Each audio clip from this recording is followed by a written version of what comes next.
All right, well, we're live here in Kennesaw, Georgia.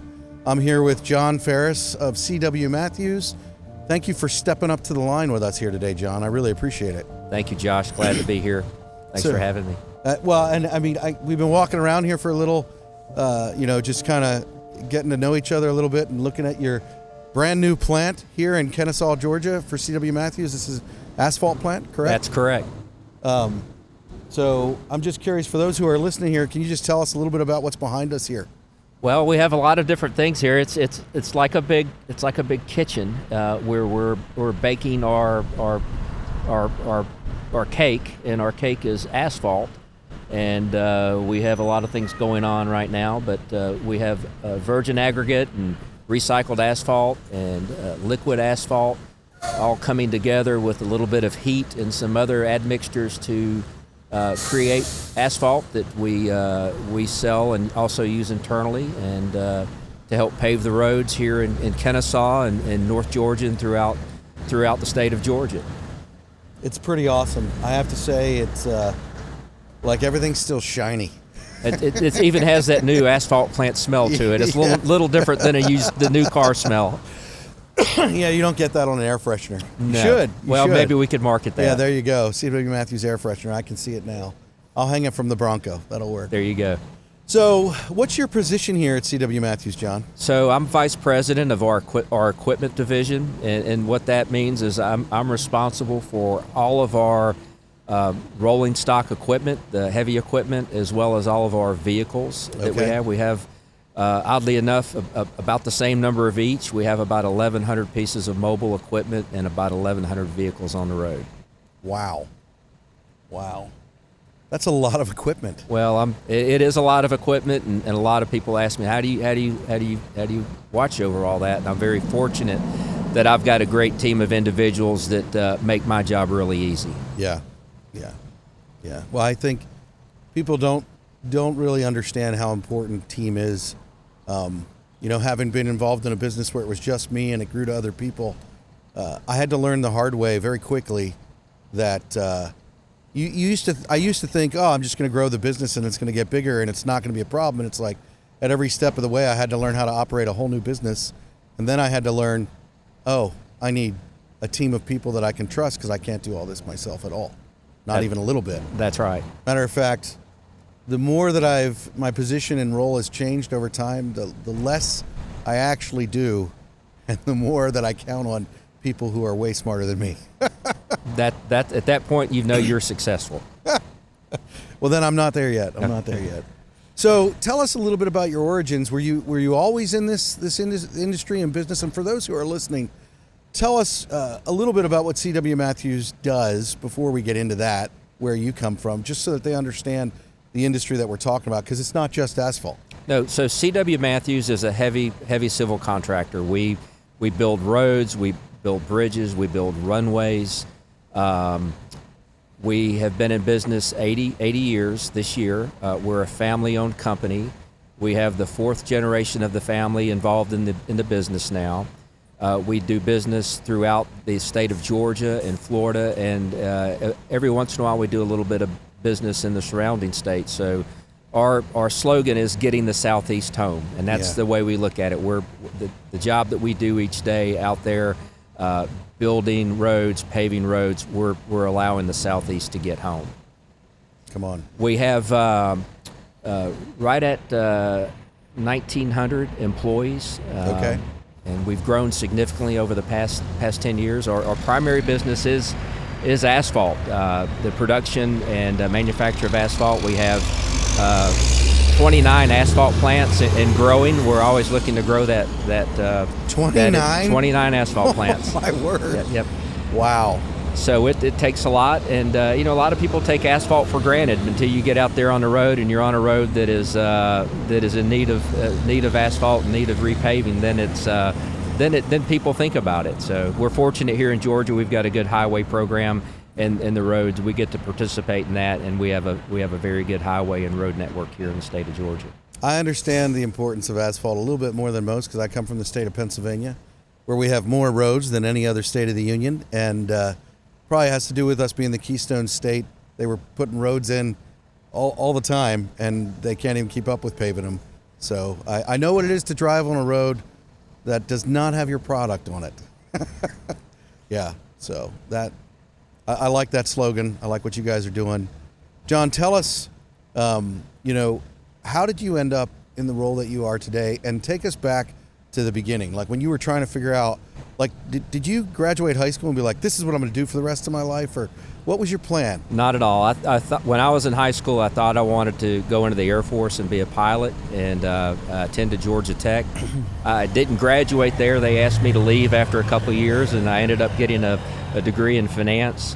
But as I was working on my master's degree, and I was working for a credit card bank at the time, realized that's not what I wanted to do. I always enjoyed construction, and while I was at Georgia Tech, I worked for the DOT, the Georgia DOT, as an intern for 2 summers, and really enjoyed that.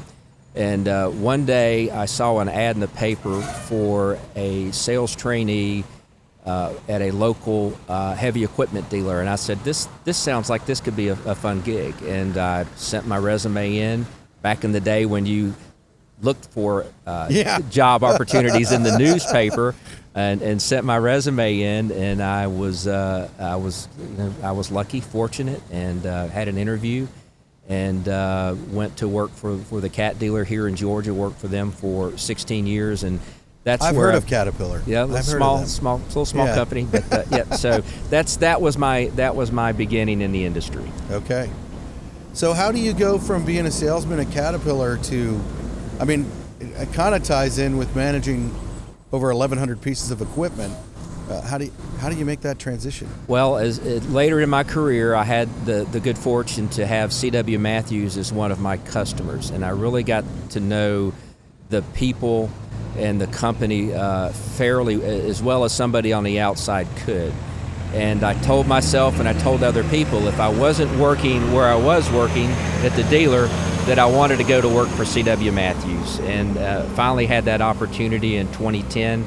I've been here 16 years now. Wow! And it's time has flown by, but it's more than a decade. It's been a wonderful experience. It's a great place to work, family oriented. Really good core values. It's one of those jobs, and you hear it all the time. It's a cliche, but I enjoy coming to work each day, and I'm so blessed to be able to have that opportunity and work around a group of fine ladies and gentlemen. So when you make that comment, you love coming to work every day. I think this is important because people will make that comment. I just want to drill down a little bit. Do you not have problems or issues? Is work easy? No, work is not easy. But as I mentioned earlier, I think one thing that makes my job easy is that I have a great group of people that I work with every day. Whether that's within my division or outside of my division, everybody comes to work with one goal in mind, and that's the success of the company. We all pull together for a common goal. And when everybody's pulling in the same direction, that makes things a lot easier. Now, you're going to have outside influences and curveballs from time to time, but it's all in how you respond and how you respond to those opportunities that determine the outcome and determine how you feel about things. Yeah. How do you talk about when everybody's working towards a common goal, and you have a team of people, roughly, and you don't have to say, but I'm going to ask you, and so if you don't say, everyone's going to know you didn't answer. But how many people are on your direct reports, your team? I have right at 100 people, and when I started here, holy crap. 16 years ago, that was about half the size. Yeah. Wow. Yep. So when you talk about that common goal and you're all pulling together, what do you do to help that? Because I think that's pretty hard to do, to get people to all pull in the same direction, especially when you have 100 people. What is the number one thing, or the top 3 things that you do to make that happen? I'd say the top thing is being present, showing up with a good attitude, and that's when I came here. We had some opportunities with some people, and we've since parted ways. But my goal has been to find people that have a good positive attitude, and if you have someone come in with a good attitude, the rest is easy. It really makes the rest of it easy. You're going to have good days and bad days, But in the end, if you have a team of people that have a good attitude, and I try to set the tone and portray that positive attitude as I'm interacting with my direct reports and their direct reports, as well as other people in the company. Yeah. And we're fortunate with the leadership of Dan Garcia. Dan really sets the tone, and that permeates throughout the company. I mean, we couldn't ask for a better leader in Dan and his leadership and his attitude, and he really sets the tone for everybody else, and everybody else follows that follows his model. What do you when you talk about Dan, and I would agree with that. I'm amazed. Well, one, you said the top thing is being present. And I think that as a company grows, that becomes more difficult for people in Dan's position. Very challenging. What do you see in Dan? And I'm not trying to put you on the spot here. That is his superpower in doing that. How does he remain present in a company of 1,900 people? I read a book once, and this is an important factor, I think, for context for people listening. We can only handle about 120 people in relationship and communication. Our brains can only handle that. So when you're talking 1,900 people, how does he remain present in that? I don't know how he does it, but he does. I mean, he cares for everybody, and even though we've grown, he uses a lot of tools now. We have our podcast, so he's not able to be all over the state, so he's able to be there virtually through his podcast. He has several other means of electronic communication, but I left him this morning. He was down in Savannah, and now he's down in Brunswick, so he's out and about. Wow. He's out and about, and he's out in the trenches, and he's out in the field as much as he can be, and everyone just he's a magnet, and the people enjoy walking up to him and talking to him, and he really just embodies and lives the values that we espouse as a company, and the primary one that I like to hang my hat on is caring for others, and Dan genuinely cares for others, and as do the other leaders at the company, and the employees care for each other. Yeah.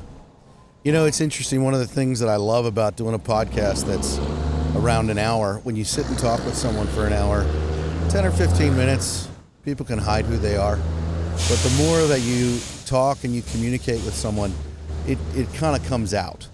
And having sat with Dan and doing a podcast with him a few months back, who he was really, really came through. And I hope you don't listen to this, Dan. I'm sure that you have some problems, and if you want to send me a message and text them to me, I can say them on air sometime, just to humble you. But the reality is, I think being honest, real, and authentic about who we are, the fact that we make mistakes, the fact that we don't need to hide them. Sometimes we feel like when we aspire to a leadership role that we need to not make mistakes, that's what gives us our authority. And it's actually quite the opposite. Right. And that's, as I mentioned, being there, being present, and I think that means giving our employees access to us and making them feel comfortable to come to us, with their work problems, their personal problems, and that's what I try to do. I call it the care and feeding of my employees. Yeah. Being there to talk to them not only about work but personal issues that they may be struggling with, and I think that I know that goes a long way. How do you? Well, before I ask the next question, let me ask you this, John. I told you beforehand I was going to ask you two integral questions to the podcast. So this one is a softball. What is a tool or a piece of gear that you use every day that you can't live without? I'd say my mind. Okay. I think that I like this. That controls everything. I think first and foremost, it controls your attitude. Yeah. And you can wake up with a good attitude and wake up with a bad attitude. It how you deal with others, how you solve problems. Come on. How observant you are using your other senses, your eyes and your ears. So you can choose to engage your brain, or you can choose not to engage your brain, and I choose to try to engage it whenever I can. So that's a really good answer. I want to kind of dig a little bit deeper there, just because you talk about your mind, and we were walking through this plant, and I'm seeing all of these moving parts and all of these things going on, and I asked you about maintenance, and you're like, maintenance is every day. How do you keep the maintenance in your mind going? Because I think of a well-oiled machine. I think of as an electrician, I use a lot of cutting tools, I don't do it anymore, but them being sharp was always important, and they don't stay sharp. You have to do things to make them sharp. How do you do that with your mind when you use that? Well, I think that primarily you want to constantly be learning. I mean, we're in such a hyper changing environment nowadays with everything changing so fast, and if you're not learning, you're going backwards. Yeah. And there's so many different ways that you learn. It's practical skills, but also emotional skills and leadership skills and interpersonal skills, emotional skills. So I mean, it runs the gamut, and there's so many different ways that you do learn. But I like to read a lot. I was just going to ask you if you read. No, I like to read a lot. I don't do a lot of. I mean, I like to read. I stay up on current events and technology. Those are kind of my passions. But also on leadership and dealing with other people. What are you reading right now? Actually, I'm reading the book of the first explorers that went through the Grand Canyon, John Powell. Really? And it's just, I was on a trip there recently, and I've just started that book. But it's just amazing, that was that was at the beginning of the 19th century, and it's amazing how the things they experienced. And I'm only just beginning the book, but it was quite a daunting challenge that they had. They wanted to go through and map the Grand Canyon, but they had to have a lot of planning in place for that. And it's just we take for granted a lot of the conveniences we have that these guys didn't have when they were starting out their journey. I think that's something that's fascinating to me. Is technology is a great tool, and we talked about earlier, your love for technology, and I have a love-hate relationship with it. I do love it because I love efficiency, and there are aspects of it, but it's like that mind, you need to keep that sharp, that problem-solving part. That probably, critical thinking, I think, is one of the most valuable and underused things, not only in our industry, but in our world today. I would agree with that. And it's like, and the importance of reading is you're getting those different perspectives. I say this a lot for people, like the reason that I love Teams so much is you're getting different points of view. There are 3 different cameras pointed at us right now, and there's a camera over top of us actually, giving 3 different points of view and an overview so that you can get the entire picture. And so that's one way that I think that we can continue to problem solve. It's where we're able to bring in those different points of view and look at a problem together and see the whole picture around it. Absolutely. So an interesting thing that we're doing here this year, I talked with you earlier, you were kind of looking at it, and we've partnered with C.W. Matthews in our second issue of what we're calling here at Blackline Trademark Magazine, a work magazine, which is a magazine like a newspaper type thing that's telling the stories of the men and women who do the work. And we're going to be featuring your company in this second issue. And the overall issue title is Know Your Craft. And so we're talking about, your mind is your greatest tool, your greatest asset that you use every day. At C.W. Matthews, what does it mean to know your craft? Very good question. We have a lot of different crafts. Yeah. But I would say knowing your craft is understanding your responsibilities in your given job. Say that again, just because that Jake break there was pretty loud. Understanding the responsibilities surrounding your job and your piece of the pie and the overall pie.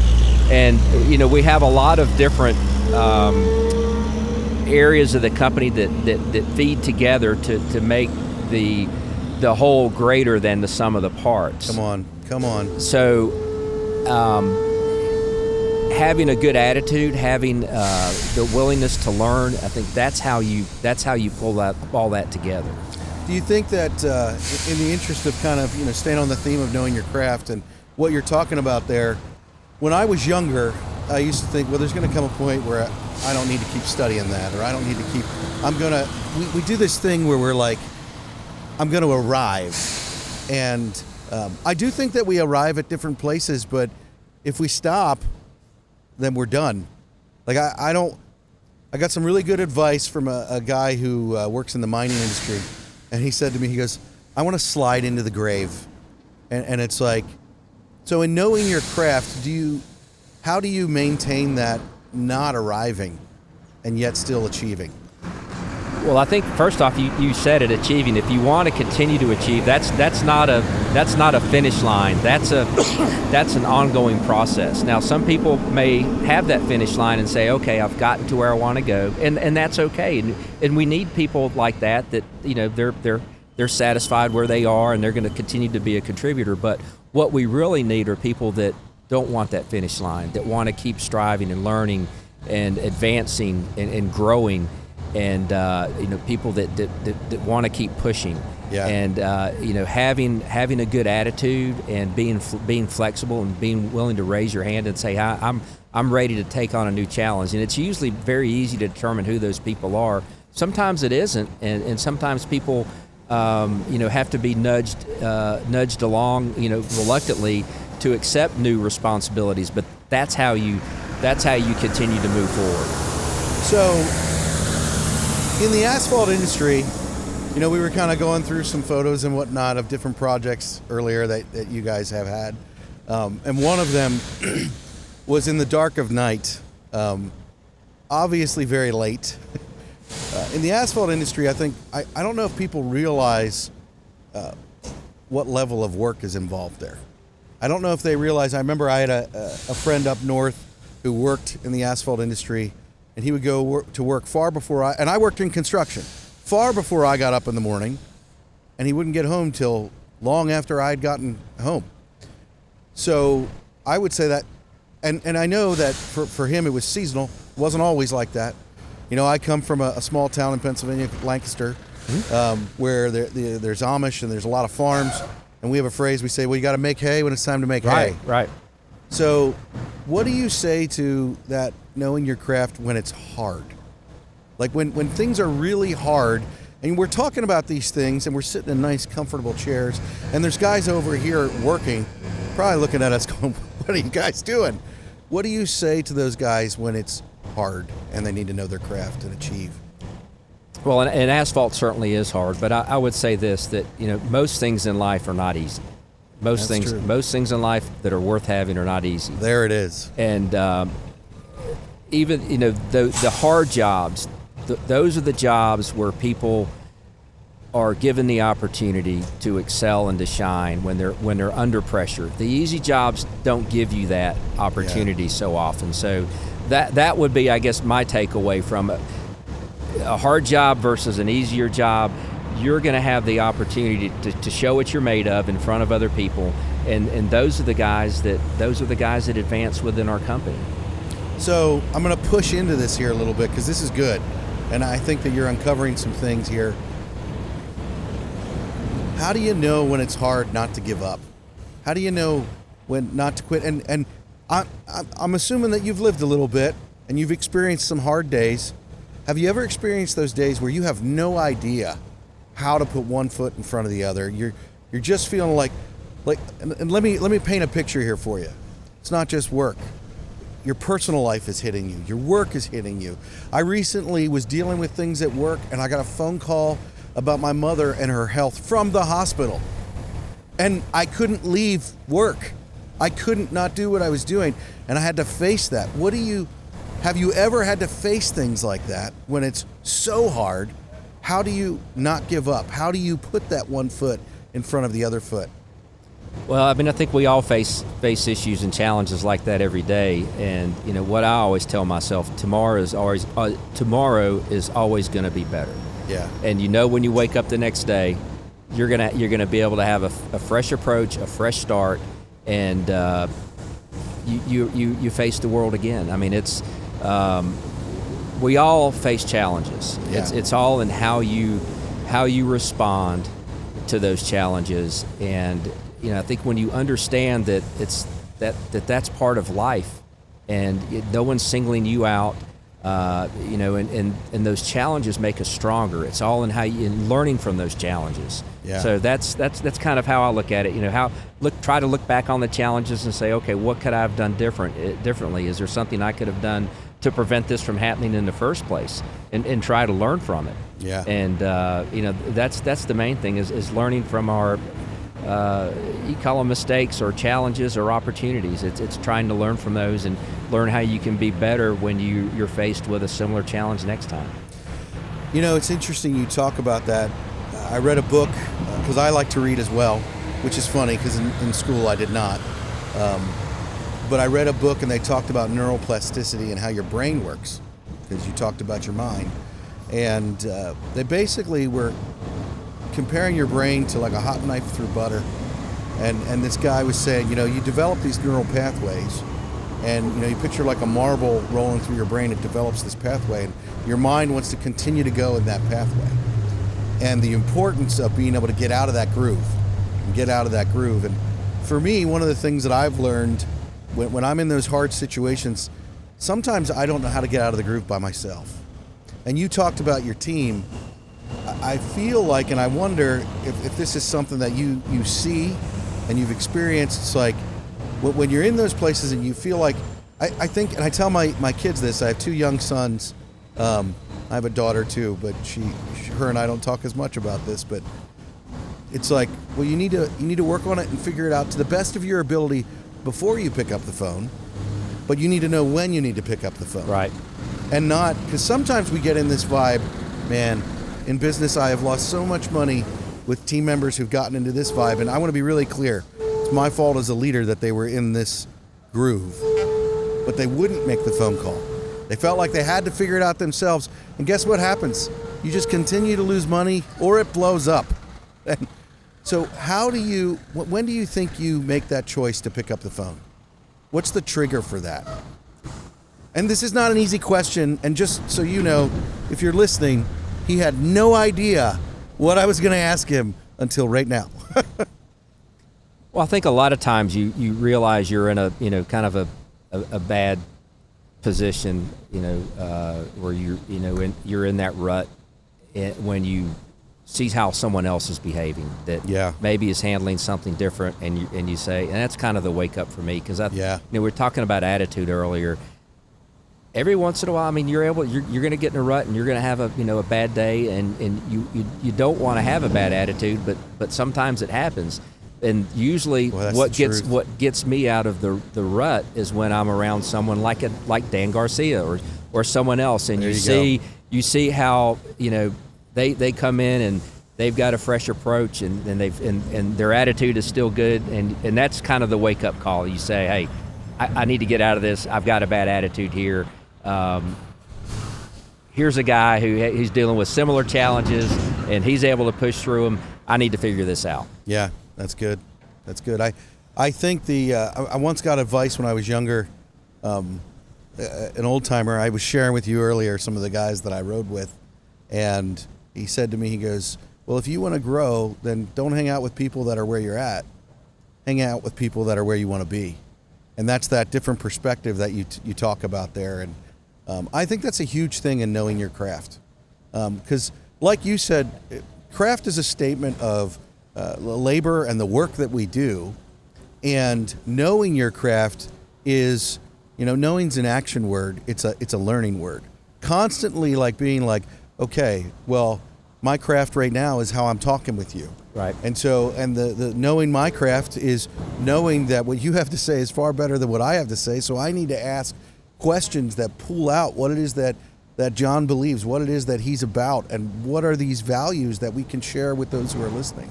And so we constantly want to be learning, and that's what you talked about here earlier. And so in that vibe, I guess, if you had one job that, project or whatever, or situation at C.W. Matthews over the past 16 years that you experienced that was your absolute favorite experience, a highlight over these past 16 years, a situation, a problem that was solved, whatever it might be, what would that be? Wow, that's a tough one. I don't know that there's any one, and there've been so many unique challenges, acquisitions of companies, dealing with difficult employees. I can't think of any one. So Let me how maybe about come back to that. Yeah. dealing with difficult employees? Because that's something that I think people really struggle with. Yeah. Where was a win that you had in dealing with a difficult employee? Well, I think sometimes the most difficult employees are employees that were, kind of on the fence. I call them a B or a C player. Yeah. When they, come to you and say, "Hey, how come I'm not advancing? How come this person got the job?" And that's a good one. So, how come this person got the job and I didn't? And being able to sit down with them and explain to them what their limitations are, and making sure they truly know what's holding them back, even though they don't want to hear it. And they may be pushing back on it. Trying to have good examples of things that they've done that they could have done differently, and using examples where other people have performed that and done things that have enabled them to advance. So those are always difficult. Those are always challenges. But in the end, it's very rewarding when you see it click with someone and they get it and they're able to move forward and become a better person and a better employee. Yeah, that's good. All right, well, we've come to the point where I want to ask you the hard question. Okay. We talked about the hard things. We talked about knowing your craft. We talked about what you guys do.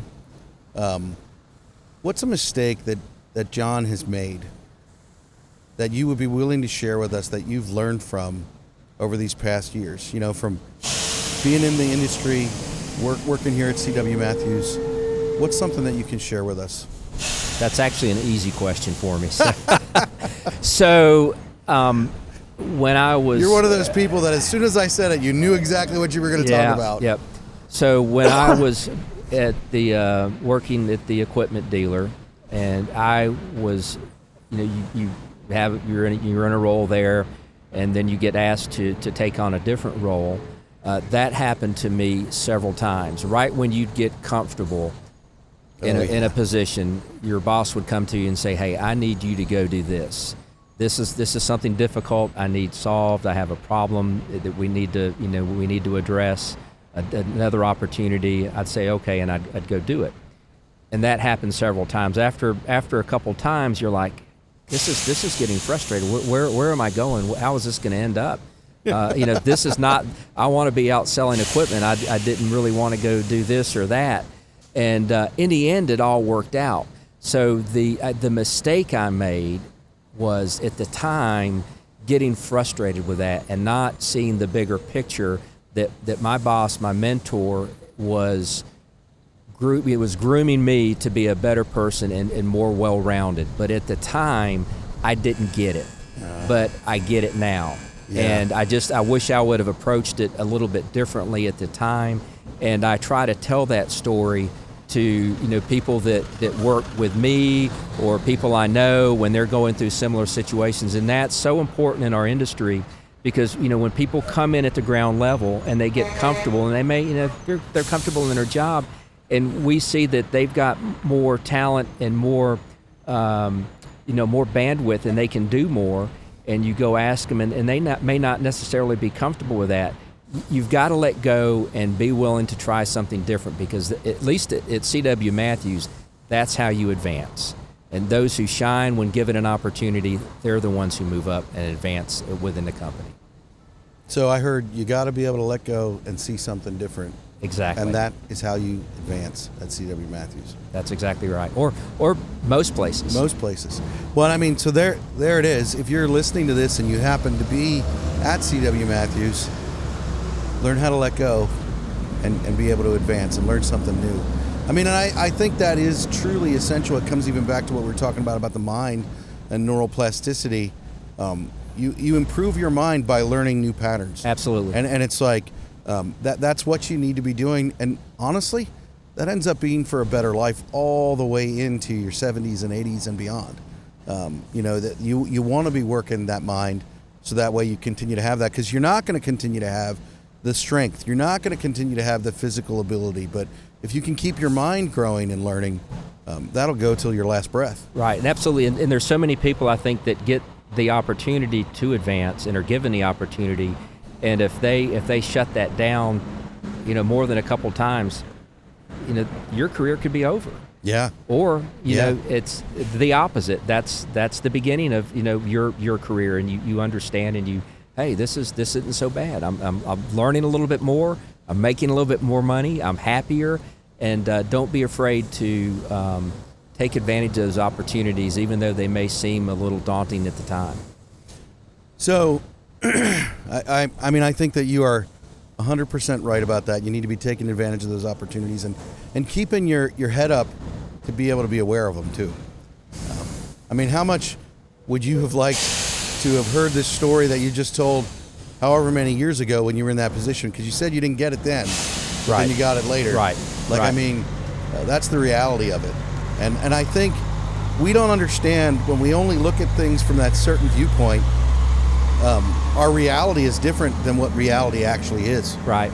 And it goes back to one of Stephen Covey's 7 habits. Beginning with the end in mind. Yeah. If hey, this is where I want to go, but understand that you may have to, take some detours along the way to get to that blue dot. Yeah. Come on. I agree. Well, as we close out here, I've one last question. Since I believe leaders are readers, and you're a reader, if you were going to recommend a book to someone who's listening right now, what's your number one book recommendation? I think I just mentioned it. Yeah. The 7 Habits of Highly Effective People by Stephen Covey. Come on, that's great. Yep. I think he's even got a version for kids. So it's really, yeah, I believe so. So yep. I think that's so important that that's one of the easiest ways, I think, to continue to do what you're talking about maintaining your mind, being able to grow, being able to step back and look at things.